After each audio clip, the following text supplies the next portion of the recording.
Do you remember when a $5 bill could buy you a meal, a drink, and even a smile from the waitress? Now, that $5 bill is only enough to pay for a tip, if you're lucky. In just a decade, the American culinary landscape has changed dramatically from fast, cheap, and fun to expensive, empty, and boring. The family no longer has memories at Red Lobster. The Friday night laughter at Applebee's is gone. Even Taco Bell, a haven for the wallet empty, is now selling $3 tacos and calling it value. This is not just a business failure. This is the collapse of American food culture. The middle class is shrinking, corporations are squeezing costs, and the concept of an affordable meal, a sacred promise of America, is slowly disappearing from the plate. Tonight, we're not just counting the number of restaurants that have disappeared. We will look straight at an America that is losing its appetite and perhaps its soul. Welcome to the 15 major restaurant chains collapsing in 2025. And now for the first name. The $20 endless shrimp deal was so popular, it nearly bankrupted the company. A supposed all-you-can-eat shrimp program, intended as a customer draw, became the final blow that sent Red Lobster into the whirlpool. There was a time when Red Lobster was a symbol of small joys in the lives of American workers. A special dinner where parents take their child out to eat, order extra lobster, raise their glasses of soda, and feel they deserve a little luxury. That meal used to be a reward for hard work. Not necessarily fancy, just a feeling of being full. But in 2025, that will no longer be the case. According to a report by Thai Union Group, the parent company of Red Lobster, the chain lost tens of millions of dollars in the first quarter of 2024 alone. Inflation has caused seafood prices to increase by 30–40%. Raw materials are more expensive, labor is scarce, and rent is skyrocketing. Everything is going up in price, except for the workers' wallets. And so, a shrimp combo plate now costs the equivalent of 2 days' worth of gas money for commuting. The middle class, the people who once made the Red Lobster dream a reality, is disappearing. They can no longer afford to eat fancy just for fun, because for them, happiness now is being able to pay the electricity bill on time. The bitter irony lies in the fact that Red Lobster tried to do good, keep prices down, offer extra dishes, but ended up shooting themselves in the foot. Endless shrimp was once a source of pride, now it's an accounting nightmare. The more customers who come to eat, the more heavily the chain loses money. Does that sound familiar? Just like the economy, where the more consumers try to spend, the more the system is strained. But perhaps the most heartbreaking thing isn't the amount of money, but the emotions. Americans used to consider Red Lobster a special night out. Now just looking at the menu makes me feel overwhelmed. It's not because lobster is expensive, but because the feeling of deserving it is slowly disappearing. Someone jokingly said this: "Back in the day, I ate at Red Lobster to celebrate getting a raise. Now, I have to get a raise before I can afford to eat at Red Lobster." Ironically, a brand born to celebrate the efforts of the working class is now being undermined by the very economy that has left them with no strength to celebrate. And that's the paradox of America today. You don't need to read GDP figures to know the situation. Just look around. Restaurants that were once packed are now empty. Red Lobster isn't just losing customers. It took a whole generation to believe that if you worked hard, you would get a good meal. So the question is, if even the Workers' Party no longer exists, how much of the American dream is still truly available to them? And if the seafood has sunk deep, can traditional roast chicken fly higher? Come to Boston Market, where the American family dinner is slowly turning to dust. If Red Lobster was where workers used to celebrate the weekend, Boston Market was where they rediscovered the feeling of a home-cooked meal. The name alone sounds warm. Boston Market, where the rotisserie chicken is fragrant, the mashed potatoes are hot, and everything reminds you of home cooking without the home. But in 2025, that home-cooked meal now smells like a production line. Boston Market was once a symbol of simplicity. A roasted chicken, a few spoonfuls of gravy, a little sweet corn, and a smile from the staff. That's all it takes for a cozy evening. No fuss, no show, just true comfort food. Now it's different. According to Forbes, the chain closed over 15% of its stores in 2024 alone, facing a series of lawsuits regarding wages, working conditions, and even expired food. Family meals are now cooked by a system weary of lawsuits and litigation, rather than by people who care about taste. A customer commented online, "I ordered roasted chicken and received a cold piece. Perhaps it also got off work before me." It sounds funny, but it's so true. Why did Boston Market fail? It's not just because the food is worse, but because they lost their emotions. Younger generations don't need rotisserie chicken anymore. They have meal kits, the Whole Foods hot bar, or simply an air fryer at home. And the elderly, those loyal customers of yesteryear, are tired of rising prices and declining quality. The price of a rotisserie chicken meal at Boston Market is now comparable to a whole chicken at Costco, which is larger, fresher, and only half the price. Americans are not foolish. They looked at the plate, then at their wallets, and they chose wallets. But behind that collapse lies a more bitter metaphor. Boston Market was once called the middle class's dinner. Now, it has become a symbol of a painful truth.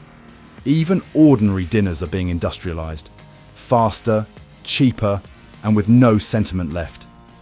Everything is pre-packaged, pre-wrapped, and time-saving. But the trade-off is a lack of feeling. A family dinner, but there's no family in it. All that's left are the assembly line, the contract, and the deadline. Someone once said, "When a country starts outsourcing the entire family dinner to the assembly line, the problem is no longer about taste, but about the soul." And perhaps the soul of Boston Market has been overcooked for a long time. The question is, if even a cozy meal becomes a mass-produced product, where else in America can true intimacy be preserved? Perhaps we should look at a name that once bore the slogan, Neighborhood Grill. A place that once represented the community, but is now eerily deserted. The sign is still hanging there. Welcome, neighbor. But the irony is, there's no one left in the neighborhood.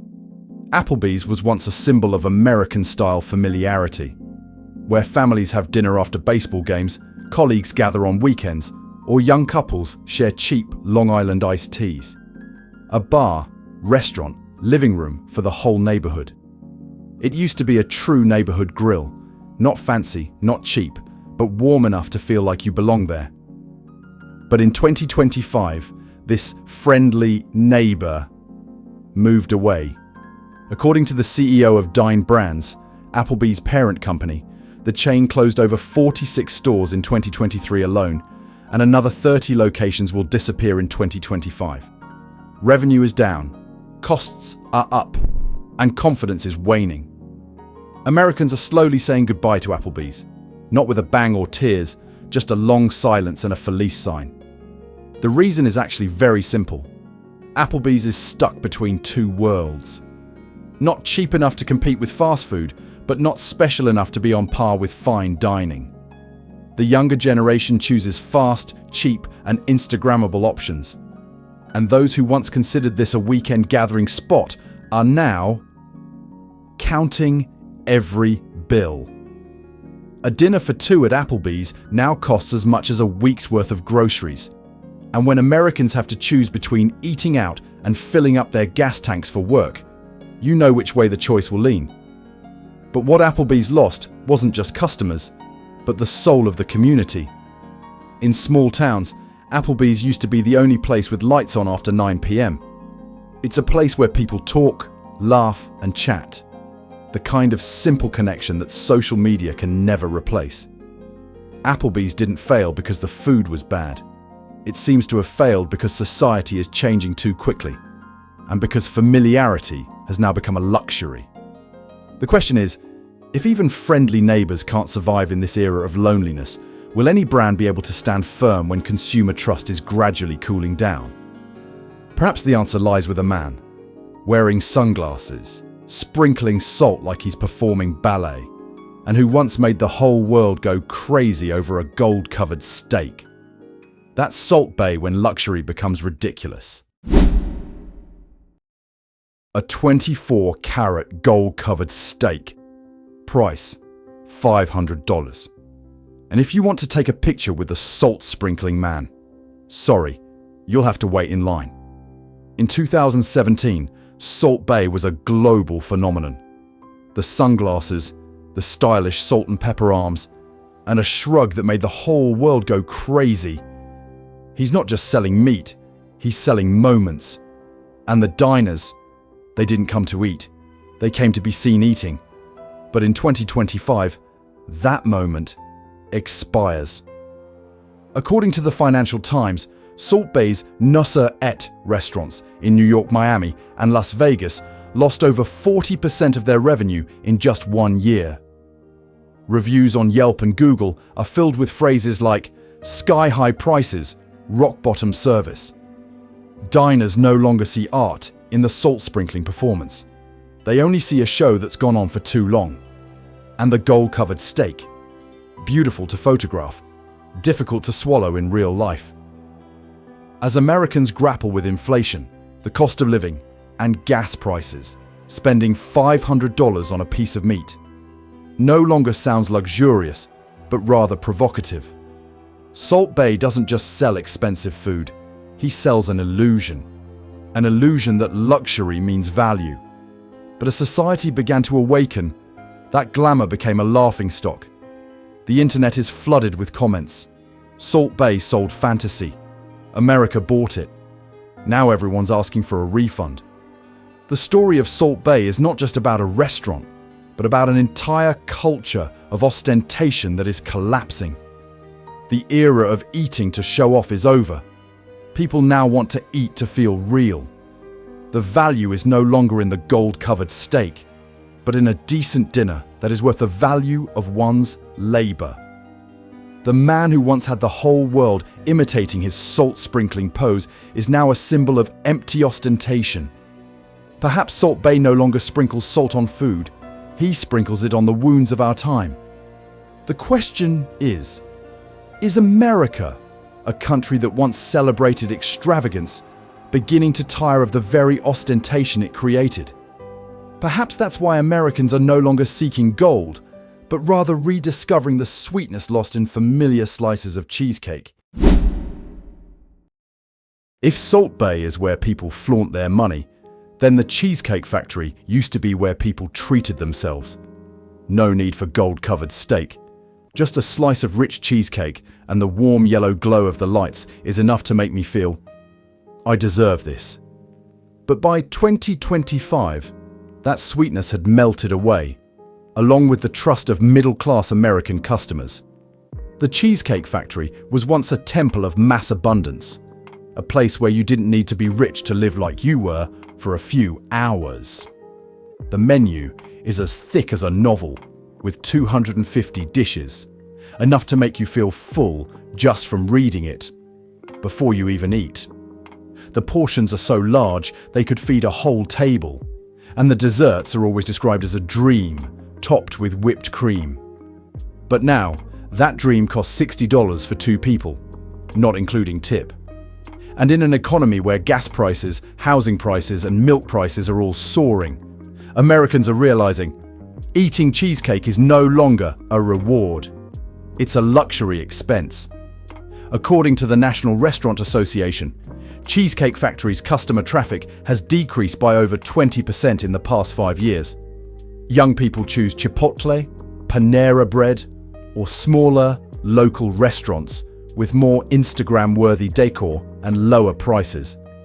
And the elderly, once the most loyal group, are tired of the huge menu, overly caloric dishes, and bills that are as heavy as cheesecake. The Cheesecake Factory is trying to hold on, adding healthy options, revamping the menu, and reducing portion sizes. But the more they did, the more they lost their identity. Because if you're no longer the place for affordable, fine dining, then who are you? Quantity used to impress. Now it just overwhelms. In the old days, the abundance made people marvel. Now, it just makes them tired. A customer comment online reads, "The Cheesecake Factory is still beautiful and has a wide variety of dishes. It's just a pity, that cheerful flavor from the past. You can't find it anywhere on the menu now." That sentence sounds light, but it touches deeply. Because perhaps what Americans lost wasn't just a piece of the pie, but a time when they believed they were self-sufficient. And when sweetness could no longer soothe the bitterness of the times, people began to seek out the familiar. Loud, spicy, and quintessentially American. Beer, chicken wings, and football. But will there be enough strength left to keep them? There was a time when Buffalo Wild Wings was the mecca of true American weekends. Cold beer, giant TVs, and cheers that drowned out the commentators. No Super Bowl tickets needed. Just a table full of chicken wings and you'll feel like you belong to the football community. But by 2025, that atmosphere had cooled down like the last remaining wings at the end of the table. According to MarketWatch, the price of chicken wings has increased by over 25% in just 1 year. And for diners, no one wants to pay zero for 12 pieces of wings, especially when they can buy a whole chicken cheaper at the market. And what about the restaurant? The more customers, the more it hurts the wallet. A former employee joked, "We don't need competitors. Just the price of chicken to keep rising is enough to bankrupt us." It sounds funny, but it's true to the core. Buffalo Wild Wings once thrived on a culture of eating, drinking, and cheering together. But the new generation no longer wants to shout. Gen Z drinks less beer, eats healthier, and avoids crowds. They don't need 10 TVs showing the same game. They need quiet space to watch highlights on their phones. And as the party crowd fell silent, so did the profits. The chain's revenue has decreased by over 15% since 2018, according to Statista. It's not because the food is bad, but because collective joy is slowly disappearing from America. Do you remember those lively Thursday evenings where strangers became friends just because they were cheering for the same team? Now, the empty tables are neatly arranged, with only the sound of the air conditioning and the LED lights reflecting on the floor. Beer, wings, sports. Their legendary slogan now sounds more like a relic than an invitation. How ironic. When the celebrating crowd sobered up, the profits also sobered up. Buffalo Wild Wings is stuck between two worlds. It's no longer lively enough to attract young people, but it's also not old enough to keep the older generation. And in a society where everyone eats alone, a brand built on noise dies from silence. However, this story goes deeper than just the price of chicken. It's a story about a nation that is gradually losing its ability to enjoy things together. From the living room to the bar to the stadium, everyone was there, but not together anymore. And if even beer, football, and fried chicken can't keep Americans together, what hope is there for brands that thrive on cheap and cheerful meals? Perhaps we should look at the name that was once the savior of the student community: cheap, fast, and colorful. There was a time when for just 59 cents, you could have a hot taco in your hand. A quick, cheap, fun meal that was quintessentially American street food. Taco Bell was once the best friend of working-class people and cash-strapped students. A place where you could eat your fill, laugh, and leave with money left over for gas. But by 2025, that old friend had changed so much. No one recognized them anymore. Today, a taco costs nearly $3, and the only thing that has increased in price is not the flavor, but the disappointment. Americans still eat Taco Bell, but they don't enjoy it anymore. The 2 a.m. meals that once brought joy after a shift now only leave a feeling of being full and heavy. According to Technomic, Taco Bell's revenue only increased by 3% in 2023, significantly lower than competitors like Chipotle or Chick-fil-A. Why? Because while the world is shifting toward real food and real ingredients, Taco Bell is still selling food that has been thawed from plastic bags. When customers ask about fresh ingredients, they get an extra packet of hot sauce. There's a hard truth to swallow. Taco Bell is no longer cheap fast food, but has become expensive fast junk. Cheap is no longer cheap, and quality is even further out of reach. Middle-aged customers remember Taco Bell as cheap and cheerful, while Gen Z, who are paying real money, call it fake food with a nostalgic flavor. The collapse of Taco Bell isn't just about food. It reflects an entire society whose tastes are changing. The new generation wants to know the origin of their food, wants less oil, less salt, and more real ingredients.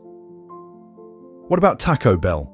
Still sticking with the flour noodles, cheese, spicy sauce, and the advertising. Worse, in an uncertain economy, Americans no longer want to pay for cheap, meaningless food. They're willing to spend a few extra dollars to go to places like Chipotle. Fewer options, but more authentic. That's what Taco Bell refuses to admit. Value isn't about being fast, it's about being worth it.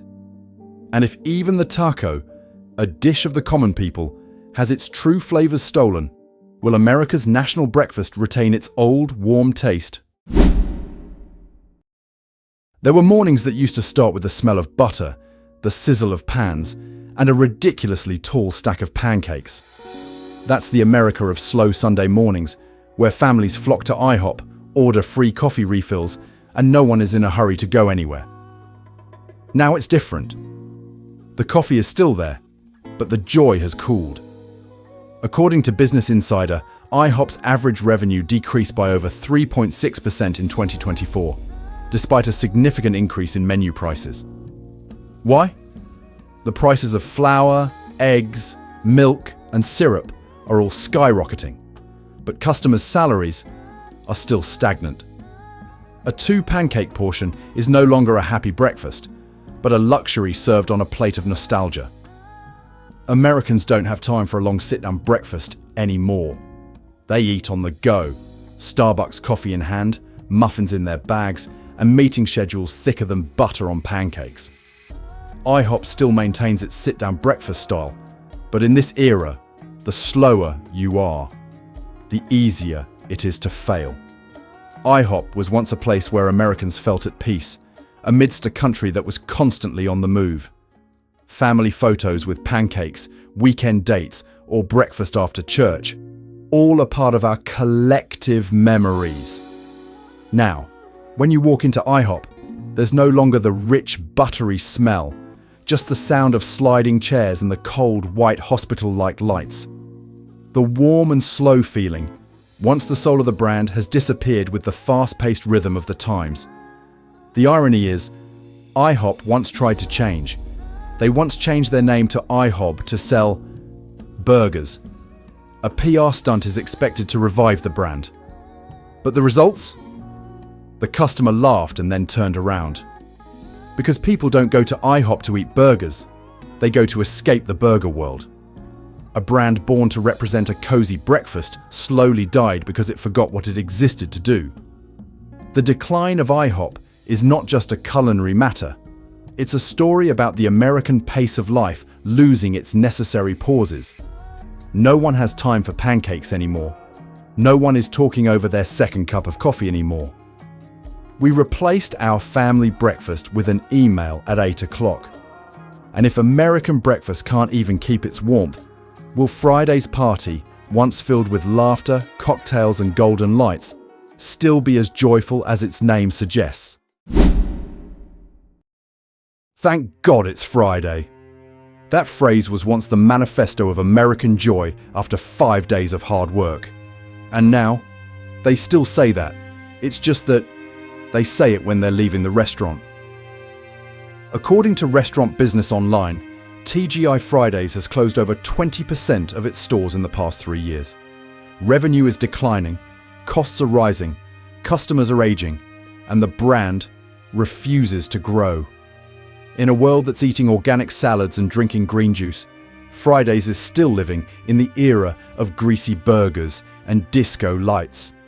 Many customers have said they kept the party music, but forgot the reason to celebrate.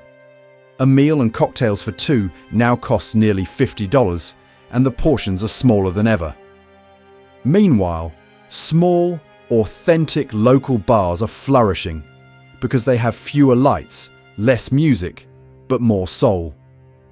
TGI Fridays is still trying to hold on to the past, hanging flags, adding more lights, and playing louder music. But the harder they tried to be happy, the more strained the atmosphere became. The younger generation, who have lived through times of crisis and inflation, no longer see Friday as a day of liberation. When every week is stressful because of debt, house prices, and taxes, then every day feels like Monday. Fridays became a place people went out of habit, not out of excitement. A place that was once a symbol of after-work joy has now become a testament to the fatigue of an entire economy. Now, when you walk into a TGI Fridays, what will you see? The lights are still on, the music is still loud, and the bartender is still trying to mix cocktails like in a movie. But the customers' eyes were empty. It's not because they're full, but because they have nothing left to celebrate. TGI Fridays isn't just losing customers. It even took away the energy that made Americans believe they deserved to be happy. A symbol of optimism is now just an empty echo in the half-open, half-empty bar. And if even the Friday night party, which once brought a sense of liberation, is no longer attended by anyone, then perhaps not only are restaurants collapsing, but the American dream of dining is also crumbling. So, from Red Lobster to TGI Fridays, we've just been on a journey not only of food, but of a changing American generation. Brands that were once a joy are now the legacy of a prosperous era that has passed. Perhaps this isn't the end of restaurants, but rather the transformation of America, where people are starting to choose something more real, slower, and more meaningful. What about you? Do you think these restaurant chains deserve to disappear, or are they simply victims of a society with changing tastes? Please share your opinion in the comments section. If you found this video helpful, don't forget to hit the like button, subscribe to the channel, and turn on notifications so you don't miss other stories about America, where every burger, every bill says something about the times. All information, data, and opinions in the video are compiled from public sources and legitimate financial reports. The purpose is to analyze, comment, and educate, not to attack or defame any individual, business, or organization. See you in the next videos.